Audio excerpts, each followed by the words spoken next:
이번 편은 외모지상주의 400화 리뷰편입니다. 400화의 첫 시작은 김부장과 이도규의 대화로부터 시작되며 김부장은 호스텔을 잡으러 가는 것에 부정적인 의견을 말하고 있죠. 이도규 역시 그런 김부장을 보며 최현석 때문이냐고 묻고 자네가 백호인력소에 들어온 이유는 돈이라면 뭐든 할 수 있던 거 아니냐라고 하죠. 그 말에 김부장은 이도규도 장현 때문에 가기 싫어하는 거 아니냐라며 이도규와 대치를 하는 상황. 김부장 역시 이도규의 말에 지지 않으며 면접이라도 다시 보냐며 말하지만 서로 싫다고 각자 전투기술 방식을 진료하는 모습입니다. 이도규는 전형적인 싸움꾼이고 김부장은 CQC를 사용하는 군인이었으니 말이죠. 그렇게 이도규는 자신이 더럽게 나가야겠냐며 김부장을 보곤 누구 소개로 왔는지 잊었냐며 자기들은 프로라는 말과 함께 다시 현재로 돌아오게 됩니다. 원석은 김부장을 상대로 CQC 전술체계를 사용하며 공격하고 있었고 나는 아저씨가 우리 아빠였으면 좋겠다 라고 생각했다며 김부장을 범위 안으로 넣고 연속해서 단타로 공격하는 모습입니다. 하지만 김부장은 CQC 전술체계에 공격을 손쉽게 막는 모습이며 수많은 칼집이 있는 손에는 고스란히 그의 내공이 느껴지는 연출을 보여주죠. 그런 말을 하는 원석을 보며 김부장은 자신에게 유효타 세대를 맞추면 돌아가겠다고 하며 이 이상의 융통성은 힘들다 라는 말과 함께 원석에게 전력으로 들어오라는 말을 하던 찰나 원석은 순간적인 스피드로 김부장의 턱을 공격하게 됩니다. 그 모습에 역시 아들은 다르다며 김부장 또한 반격하기 시작했고 CQC 전술체계의 범위로 다가가는 원석보다 훨씬 넓은 CQC 범위를 펼치는 모습을 보여줍니다. 그 시각 본격적인 야성의 모습을 보여주는 장현. 박충주의 눈을 손톱으로 공격하곤 최상호의 발차기를 동시에 피하며 그의 급소를 마음 아프게 공격해버립니다. 이후 김영철의 공격을 급소를 맞아버린 최상호를 방패막이로 삼아버리고 상희의 공격까지도 그를 통해 막아버리죠. 상호는 발차기 한 번에 무슨 죄인지 계속해서 장현의 방패막이 역할이 되었으며 그런 그를 트럭에 던져두곤 벽에 처박아 버리는 모습. 그 모습에 진짜 이도기를 보는 것 같다며 상희와 영철은 진지한 모습으로 일관하게 됐죠. 그들은 과거 1세대 서클잡기 전담반 출신의 강력반 형사였고 1세대가 끝나고 백호인력소에 들어와서 이렇게까지 힘든 임무는 없었다며 장현을 1세대의 왕으로 판단하게 됩니다. 그렇게 장현을 향한 더블어택이 들어왔고 피하는 모습이지만 상희는 그래플러, 영철은 스트라이커형 공격을 펼치면서 장현은 겨우겨우 공격을 피하며 초크를 걸며 영철에게 반격을 하는 모습. 그 상황의 시점은 과거로 흘러가 만덕은 유진에게 백호인력이 호스텔을 잡을 수 있냐고 물어보자 유진은 그들은 1세대 서클들만 수십을 잡아 넣었다며 현생으로 돌아와 상희는 세림과 개웃겨 일행을 잡아버리게 됩니다.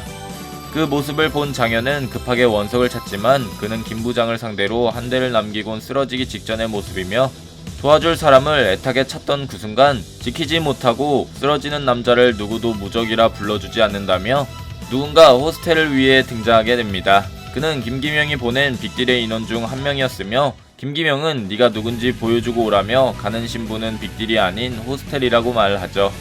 그는 바로 김기명의 칼 건지태였으며 자신의 팔에 적혀있는 H 문양을 보여주곤 외모지상주의 400화는 끝이 나게 됩니다.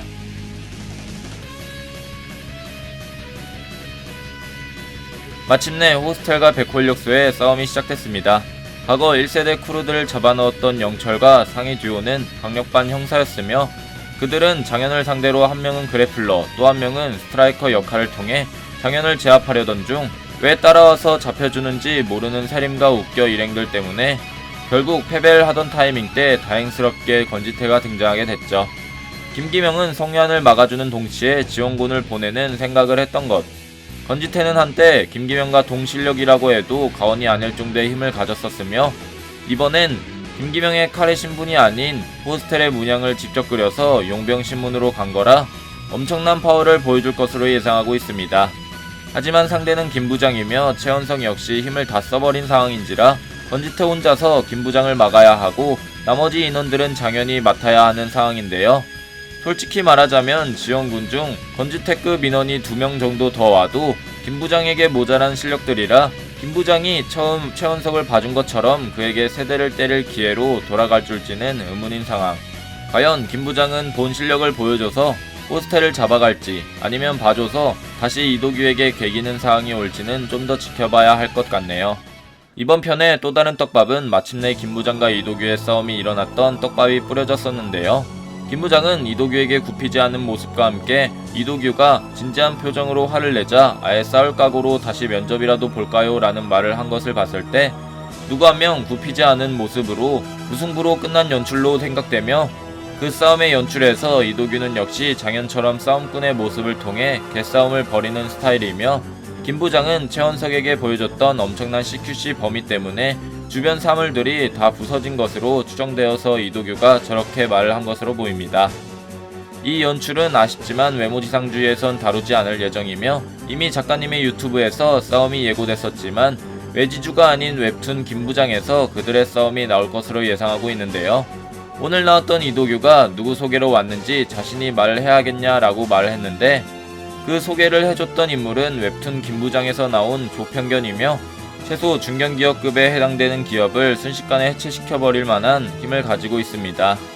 그를 보며 김 부장은 천해천이라고 말하는 것을 보아 외모지상주의에서 하늘천에 해당되는 그룹인 비비의 T그룹과 연관되어 있을 것으로 예상하고 있으며 T그룹 역시 비비를 하늘, 회장 또한 하늘로 비유하고 있는 인물들이며 그들은 지키는 인물들을 천호이라고 부를 정도라면 저 말을 하는 조평견 역시 T그룹과 어떤 연관성이 있으며 그도 역시 중국에서 활동 중임이 밝혀진 상황이죠. 자세한 내용은 위 재생 목록을 시청해주시면 감사하겠습니다. 자, 오늘은 외모지상주의 400회에 대해 알아봤는데요. 여러분들의 생각은 어떠신가요? 여러분들의 생각을 댓글로 적어주시길 바랍니다. 이상 시청해주셔서 감사합니다.